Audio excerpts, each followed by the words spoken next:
जनसाधारणकर भविष्य सह खेलुची पीएचडी विभाग मु कहबी कैमरा पर्सन को टिके देखेबे ए जो गात रही ए गात दीर्घ 5 ରୁ 6 मास है ए गात को खोला जाइए एवं जो पीएचडी रो पाइपलाइन जाइए पाइपलाइन को मरामती करने खोला जाइला किंतु यह पूरण करने बा भर्ती करने पीएचडी भूली जाइए केवल अनुगुल डीआईसी छक कथा आम कहूनु डीआईसी छक छड़ा हेमसरपड़ा छक निकट में भी रही संजीवनी मार्केट रे भी रही एवं सहर विभिन्न जगार यही गात खोला जाइए एवं गात को आज पर्यंत पीएचडी विभाग अणदेखा करिछि जेहेतु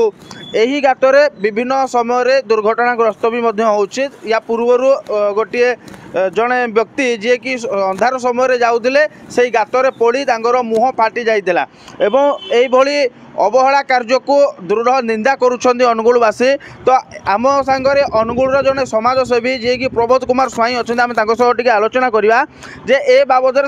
कौन रही मतामत आज्ञा कौन कहे केवल अनुगुल सहर विभिन्न जगार ये गात खोली दि जाए पोता पूरा जाऊनी यह जेहेतु गोटे जनगहली एरिया रही यही बाट दे लक्ष लक्ष गाड़ी जाऊँगी बाइक जाऊँगी गातर गोरु गाई पड़ार भी संभावना रही। तो यह गोटे दृष्टि जदि आम देखा पीएचडी वाला बा पीएचडी विभाग पक्षर अवहेला करा जाउछि कि देखु आज दिन में पीएचडी रो जो गात एठी अच्छी विगत 6 मास रु अधिक समय हम ये गात एठी रिपेयर पाए होगा जो हो पीएचडी डिपार्टमेंट कंट्राक्टर होगा ये करछन्ते एई जो एटा होती देखो 4 छकी आपण देखो संपूर्ण भाव देखा यहाँ हूँ गोटे 4 छकी एवं छक जगह यही छक जगार जदि यही अवस्था रे रास्तार अवस्था रोचे एवं पीएचडी रो निर्वाही जंत्री एवं जीए ठिकादार एटा कौन पाई यही कारण साधारण जनता जनजीवन सहित एटा एक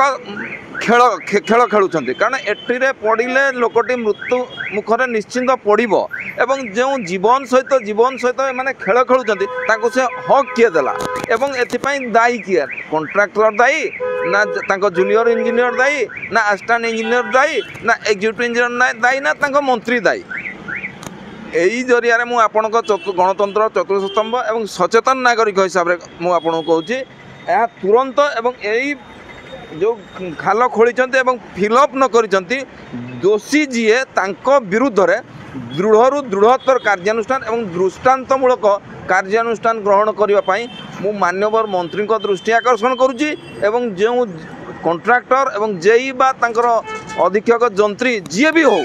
जो दोषी जीए हो तांको विरुद्ध रे दृढ़ दृढ़तर कार्यानुष्ठान सहित दृष्टांतमूलक कार्यानुष्ठान पाई मु माननीय मुख्यमंत्री एवं माननीय मंत्री पाखे दाबी उपस्थापन करुच्ची। निहाती भाव में समाजसेवी अनुगुल जी प्रबोध कुमार स्वाई जहाँ अभियोग कले एवं दोषी विरुद्ध में दृढ़मूलक कार्यानुष्ठान ग्रहण पर भी दाबी कर घटना केते दिन ए घटना को देखिले लगुच 5 ରୁ 6 मास हो खाल विभिन्न जगार खोला जाऊँ भर्ती करा जाऊ नाही कि ताको फिलअप करा जाऊ नाही तो विभिन्न समय दुर्घटना भी ग्रस्त लोक माने बा जनसाधारण होउछंती। तो ए घटना विषय जेतेबेले पीएचडी रो जेई को फोन जगे जोगाजोग करा जायतिला से फोन उठै नथिले तो